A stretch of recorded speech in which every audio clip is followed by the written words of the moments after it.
ٹھیک ہے سمجھ آ گئی؟ ہر جسم مرکب ہے حیولہ اور صورت سے، ایک بات۔ دوسری بات یہ ہے کہ ان دو میں سے جو صورت ہے وہ دوسرے میں حلول کیے ہوئے ہے، ان میں سے ایک دوسرے میں جو حلول کیے ہوئے ہے وہ صورت، جس میں حلول کیے ہوئے ہے وہ محل یعنی حیولہ۔ وہ محل کیا ہے؟ اتنی بات سمجھ میں آ گئی؟ اب آگے ان لوگوں سے ہو کہ غدر کم کرے، خاموش ہو جائے سب، ان کی غلطی ہے۔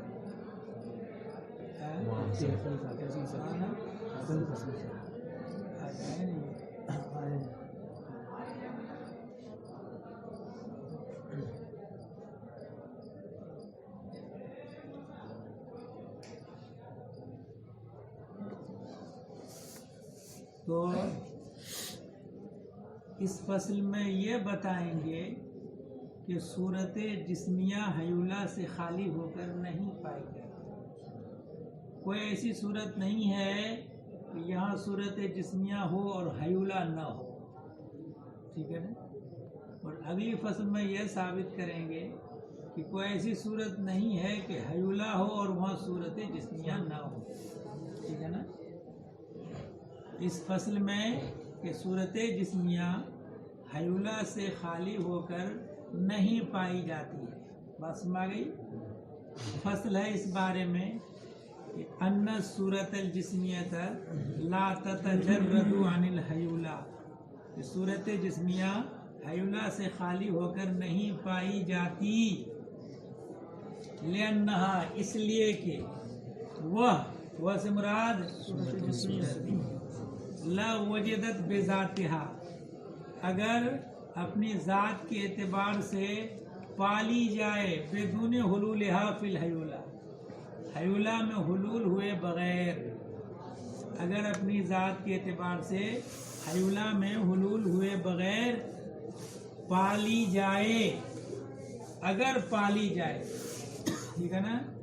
یہ جملہ شرطیہ ہو گیا، دلیل استثنائی، ٹھیک ہے نا؟ تو ایسی صورت میں یا تو متناہی ہوگی یا غیر متناہی ہوگی۔ متناہی کہتے ہیں جس کے لیے کوئی حد ہو، جس کے لیے کوئی حد اور انتہا ہو، اور غیر متناہی جس کے لیے کوئی حد اور انتہا نہ ہو، ٹھیک ہے؟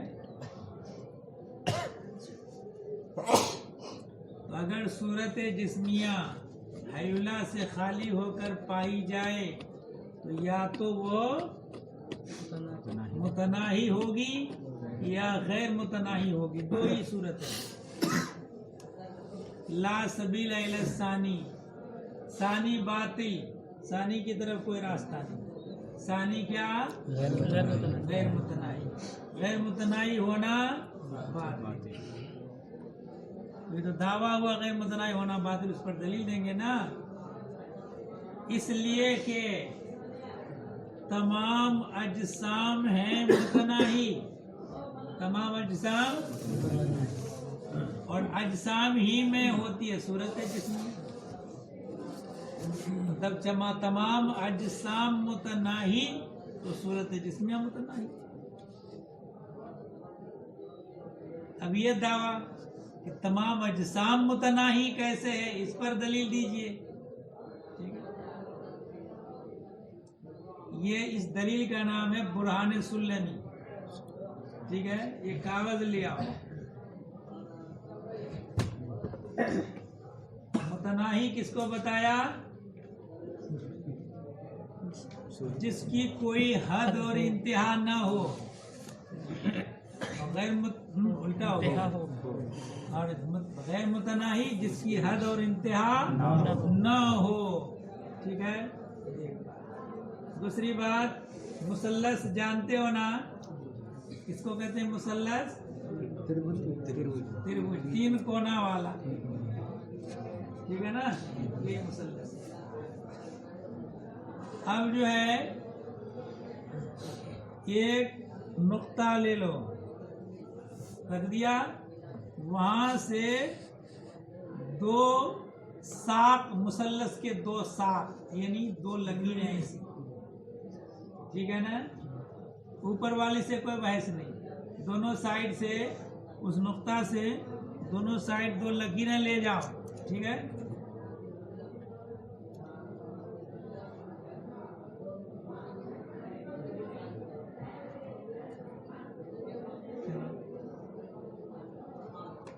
اور ایسے لے گئے۔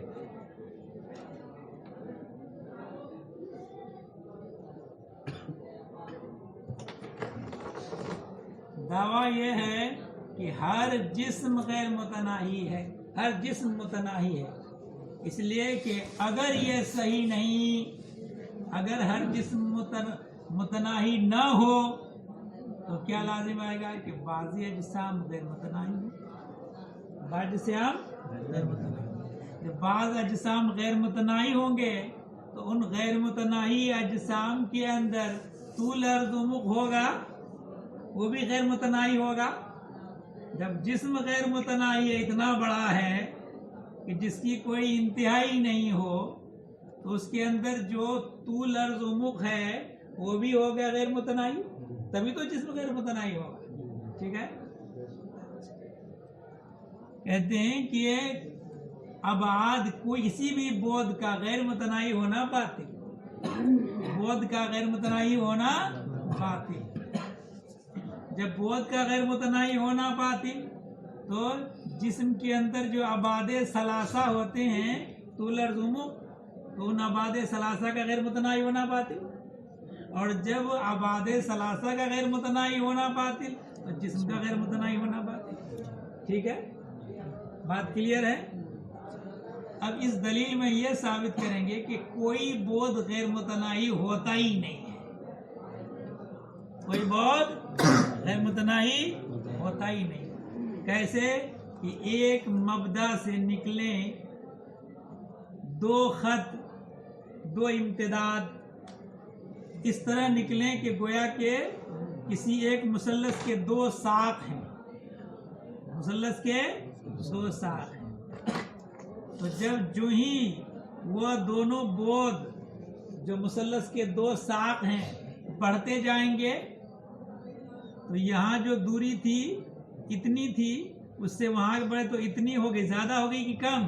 زیادہ، اور اس سے آگے اور زیادہ ہو گئی، اور اس سے آگے اور زیادہ ہو گئی، اس سے آگے اور زیادہ ہو گئی، اس سے آگے اور زیادہ ہو گئی، ٹھیک۔ اگر یہ دونوں بعد الی غیر نہایہ چلے جائیں تو ان کے درمیان کی جو دوری ہے وہ بھی غیر متناہی ہوگی۔ جب یہ غیر متناہی ہو جائیں تو ان کے درمیان کا بعد بھی غیر متناہی، حالانکہ وہ دو حاصروں کے درمیان محصور ہے، یہ دو کے درمیان ہے نا، تو مبدا منتہا متعین ہو گیا متناہی، ہم نے مانا تھا غیر متناہی، ہو گیا متناہی، بات مفروض کے خلاف ہو گیا، لہذا باطل، کیا باطل ہو گیا؟ اس کا غیر متناہی ہونا، کہ غیر متناہی ماننے کی صورت میں بھی متناہی ہونا لازم آ رہا ہے، غیر متناہی ماننے کی صورت میں بھی متناہی ہونا لازم ہے۔ اب بات سمجھ میں آ گئی؟ اب عبارت وَإِلَّا لَأَمْكَنَ أَن يَخْرُجَ مِن مَبْدَئٍ وَاحِدٍ امْتِدَادَانِ، ورنہ ممکن ہوگا کہ نکلیں ایک مبدا سے دو امتداد، ٹھیک ہے، ترجمہ سمجھ میں آتا جا رہا ہے، علی نصب واحد، ایک ترتیب پر، کانہما، گویا کہ وہ دونوں مثلث کے دو ساق ہیں، مثلث کے دو ساق،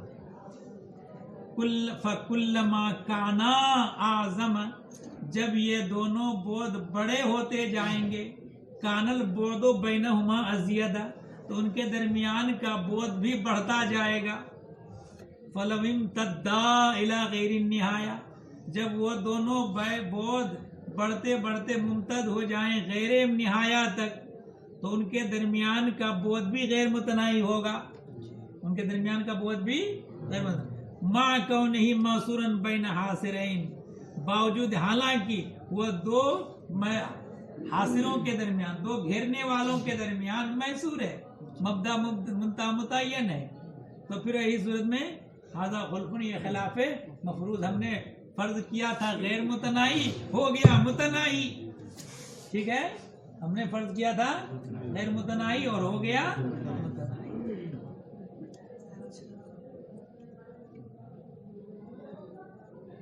اب دیکھو پھر پیچھے پلٹو کہ اگر صورت جسمیہ حیولہ سے خالی ہو کر پائی جائے تو یا تو متناہی ہے یا غیر متناہی۔ غیر متناہی ثانی کی طرف کوئی راستہ نہیں، یعنی غیر متناہی کی طرف کوئی راستہ نہیں۔ دلیل گزر گئی اس لیے کہ صورت ہے جسم کے اندر اور اجسام سب کے سب متناہی۔ دلیل اس لیے کہ اجسام میں ہوتے ہیں ابعاد، اجسام غیر متناہی اسی وقت ہوں گے جب ابعاد غیر متناہی ہوں گے، اور ابعاد کا غیر متناہی ہونا باطل، تو اجسام کا غیر متناہی ہونا باطل، ٹھیک ہے۔ اور جب اجسام کا غیر متناہی ہونا باطل تو صورت جسمیہ کا غیر متناہی ہونا باطل۔ اب رہا کہ ابعاد کا غیر متناہی ہونا باطل کیسے، تو اس کی تقریر بیان کر دی کہ نکلیں ایک مبدا سے دو امتداد ایک ترتیب پر، گویا کہ وہ دونوں مثلث کے دو ساق ہیں، جب وہ دونوں بود بڑھتے جائیں گے ان کے درمیان کا بود بھی بڑا ہوتا جائے گا، اگر وہ الی غیر النہایہ چلے جائیں تو ان کے درمیان کا بود بھی غیر متناہی ہوگا، حالانکہ دو حاصلوں کے درمیان محصور ہے، اور یہ خلاف مفروض ہے، لہذا بود کا غیر متناہی ہونا باطل۔ اور یہاں جو پہلا والا تھا کہ صورت اسمیہ جب حیولہ سے خالی ہو کر کے پائی جائے یا تو متناہی یا غیر متناہی، غیر متناہی ہونا باطل، اور اول کی طرف بھی کوئی راستہ نہیں، یعنی متناہی ہونا بھی باطل۔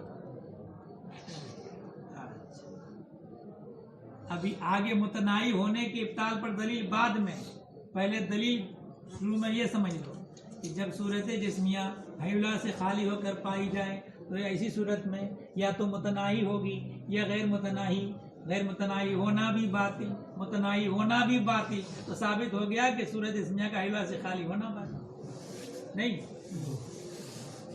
دو ہی صورتیں تھیں حیولہ سے خالی ہونے کی صورت میں، یا تو متناہی یا غیر متناہی، دونوں ہی باطل، تو صورت جسمیہ کا حیولہ سے خالی ہونا۔ اب یہاں چلو، وَأَمَّا بَيَانُ أَنَّهُ لَا سَبِيلَ إِلَى الْقِسْمِ الْأَوَّلِ، رہا اس بات کا بیان کہ قسم اول کی طرف بھی کوئی راستہ نہیں، کیوں؟ لِأَنَّهَا، اس لیے کہ وہ کون؟ صورت جسمیہ، لو کانت متناہیتاً، اگر وہ متناہی ہو تو اس کو گھیرے ہوئے ہوگی ایک حد، یا گھیرے ہوئے ہوں گے چند حدود۔ جو بھی متناہی ہوتا ہے یہ ہے، اس کو گھیرے ہوئے ہے ادھر کی ایک سطح، ادھر کی ایک سطح، ادھر کی ایک سطح، ادھر کی ایک سطح، ادھر کی ایک سطح، اور نیچے کی سطح، کل کتنے ہیں سطحیں گھیرے ہوئے؟ اس کو چھ سطحیں گھیرے ہوئے ہیں نا۔ اور کبھی بعض شیشہ ہوتا ہے پیپر ویٹ جو ہے تکوڑا، تو اس کو کئی حدیں گھیرے ہوئے ہیں؟ نہیں، چار، ایسے تین ادھر سے تین، ایک ادھر پیچھے والا نیچے والا نہیں جوڑو، چار ہے، اس کو چھ ہے، اور اس کو چار، اور اس کو پیپر ویٹ جو رکھتے ہیں تکوڑا والا اس کو چار ہے، اور گیند کو کئی حد گھیرے ہوئے ہے؟ ایک ہے، ایک ہی سطح ہے، کہیں مبدا نہیں کہیں منتہا نہیں، ٹھیک ہے نا۔ ویسے ہی دائرہ، دائرہ میں ایک لکیر گھیرے ہوئے ہے، اس کو ایک حد گھیرے ہوئے، ٹھیک ہے۔ تو متناہی کو گھیرے ہوئے ہوتی ہے ایک حد، یا متناہی کو گھیرے ہوئے ہوگی چند حدیں، دو حد، تین حد، چار حد، دو بھی ہو سکتا ہے۔ کیسے؟ ایک ایسے کر لو، ایک ایسے کر لو، چاندہ ہے نہیں، ایسے ایک گول والا ہو گیا، ایک سیدھا والا ہو گیا. 3 ہاتھ جیسے اسی میں تکونا رکھا رہتا ہے چاندہ کی پیٹی میں، اس کو 3 ہاتھ گھیرے ہوئے ہیں، 3 لکیریں.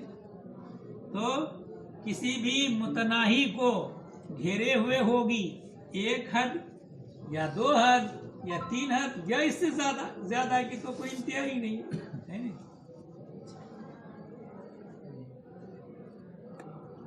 اور جب کسی متناہی کو گھیرے ہوئے ہو 1 حد یا چند حدود تو وہ متناہی متشکل ہوتا ہے. وہ متناہی متشکل شکل والا. کیوں؟ اس لیے کہ شکل کہتے ہی ہیں اس کو. کسی ہیئت کو شکل کہتے ہیں وہ ہیئت کہ 1 حد یا چند حدود کے احاطہ سے حاصل ہو. 1 حد یا چند حدود کے احاطہ کی وجہ سے جو حالت جو حیت پیدا ہوتی ہے اس حیت کا نام کیا ہے؟ شکل. جب اتنی بات سمجھ میں آ گئی تو اگر متناہی ہوگی تو گھیرے ہوگی 1 حد یا چند حدود، اور جب گھیرے ہوئے ہوگی 1 حد یا چند حدود تو وہ ہو جائے گا متشکل. ٹھیک ہے.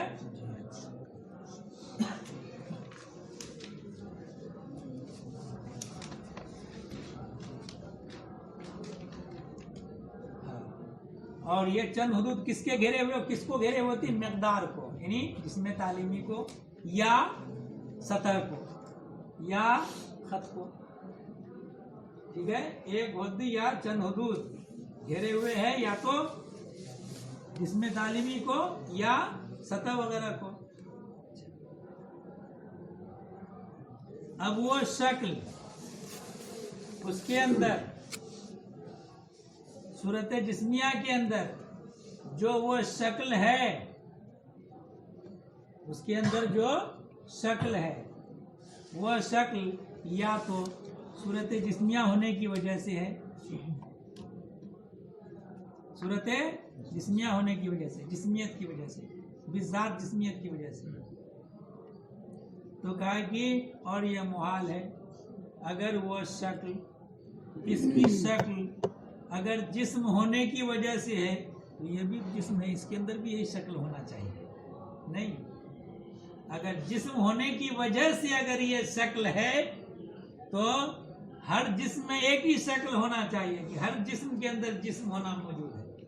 تو معلوم ہوا کہ اس کے اندر جو شکل ہے وہ جسمیت کی وجہ سے نہیں ہے. ٹھیک ہے.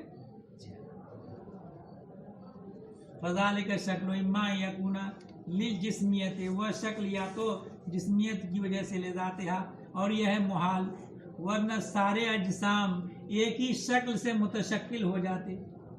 ٹھیک ہے. اور یہ باطل ہے بداہتاً. او بے سبب لازم للجسمیت، یا ایک ایسے سبب کی وجہ سے جو جسمیت کے لیے لازم ہے، اور وہ کیا ہے؟ مقدار. وہ کیا ہے؟ مقدار، جسم تعلیم. تو ایسے سبب کی وجہ سے جو جسمیت کے لیے لازم ہے وہ بھی محال ہے. مقدار بھی سب میں ہے نا. ایذن محال لما مرہ. او بے سبب عارض لہا، یا ایسے سبب کی وجہ سے جو اس کے لیے لازم نہیں ہے جسمیت کے لیے بلکہ عارض ہے، یہ بھی محال ہے. اس لیے کہ عارض کا زائل ہونا ممکن ہوتا ہے. ایک ہوتا ہے کسی چیز کے اندر جو عرض پایا جاتا ہے، عرض کی 2 قسمیں، عرض لازم اور عرض مفارق، پڑھ چکے مرقات. ٹھیک ہے. تو یا تو وہ عرض لازم ہوگا تو وہی خرابی لازم آئے گی کہ ورنہ سارے اجسام اسی شکل سے متشکل ہو، کیونکہ ملزوم بغیر لازم کے نہیں پایا جاتا. یا وہ عرض مفارق ہوگا، عرض مفارق ہوگا تو اس کا زوال ممکن ہوگا، اس کا زوال ممکن ہوگا. تو جب زوال ممکن ہوگا تو وہ دوسری شکل سے متشکل ہو جائے گا. دوسری شکل سے جب وہ اس عرض کی وجہ سے وہ شکل، وہ عرض زائل تو وہ شکل زائل، دوسرا عرض آئے گا تو دوسری شکل پیدا ہوگی. ٹھیک ہے. مثال کے طور پر پانی کو گلاس میں رکھا تھا، اسے پلیٹ میں پھیلا دیا تو پہلے جو ہے وہ کسی عارض کی وجہ سے وہ شکل تھی، تو اس عارض کے زائل ہونے سے وہ شکل زائل، اب دوسرا عارض آ گیا تو دوسری شکل پیدا ہو گئی پانی کی، پانی پہلے ایسے تھا اب پانی ایسے ہو گیا، ٹھیک ہے نا، شکل پیدا ہو گئی دوسری۔ اور جب شکل دوسری پیدا ہوگی تو اس میں انفصال طاری ہوتا ہے۔ کیسے انفصال؟ ایسے کر کے پانی جو جہاں تھا، جو پانی کا جو حصہ تھا وہاں پلیٹ میں پھیلنے کے بعد وہاں حصہ دوسری جگہ چلا گیا، وہ نہیں چلا گیا ہے؟ جب دوسری جگہ چلا گیا تو جہاں تھا وہاں سے دوسری جگہ جانا انفصال ہے، انفصال طاری ہو گیا اس میں، ٹھیک ہے۔ جب انفصال طاری ہو گیا، اب پچھلی فصل میں پڑھ چکے کہ انفصال کو قبول کرنے والا ہے کون؟ حیولہ۔ تو جس کو ہم نے حیولہ سے خالی فرض کیا تھا اسی کا حیولہ سے متصل ہونا لازم آیا، ٹھیک ہے۔ چلو تو ثابت ہو گیا کہ وہ مرکب ہے حیولہ اور صورت سے۔ اب یہاں سے پھر ایک مرتبہ عبارت ملاتے چلو۔ وَأَمَّا بَيَانُ أَنَّهُ لَا سَبِيلَ إِلَى الْقِسْمِ الْأَوَّلِ، رہا اس بات کا بیان کہ قسم اول کی طرف کوئی راستہ نہیں، کہ قسم اول کیا ہے؟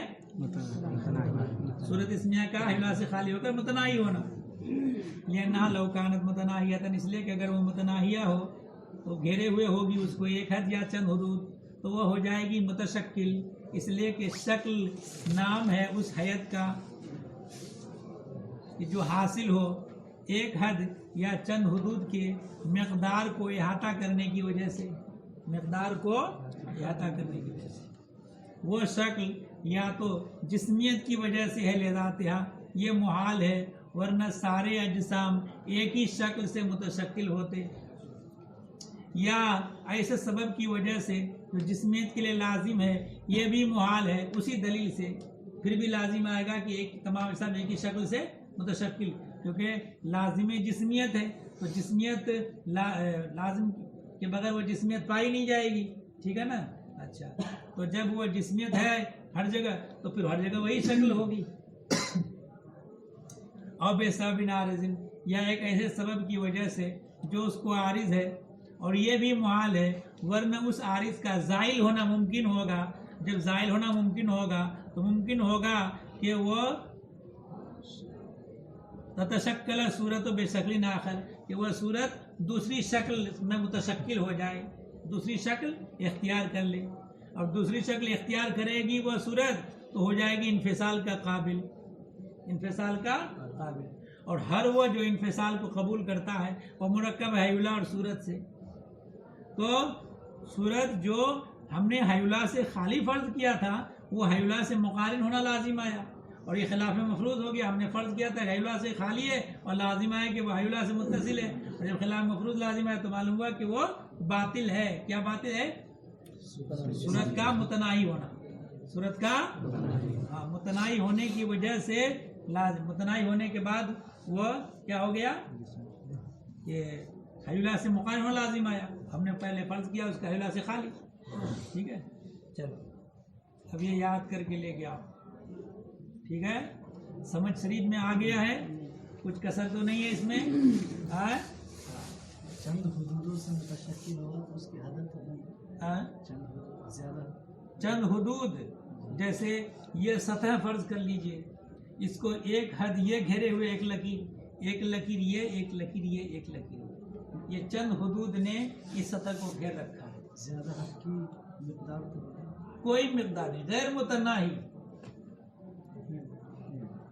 غیر متناہی مطلب ایسے مجازن کہہ دیا، ورنہ کوئی حدود کی انتہا ہے، حدود کی انتہا ہے، یہ حدود اتنا لمبا نہیں ہوگا کہ غیر متناہی ہو جائے، حدود کی تعداد کی انتہا نہیں ہے، لا تقف عند حد ہوتا ہے گنتی، عدد جو ہے نا غیر متناہی ہوتا، غیر متناہی کا مطلب جتنا گنتے جائیں گے اتنا متناہی، اور آگے بھی راستہ بند نہیں ہوا اور ابھی گننے کے لیے بھی اور باقی ہے، اور گنتے چلے جائیں۔ جیسے ٹیکس ہے تو یہ 6 حدودوں سے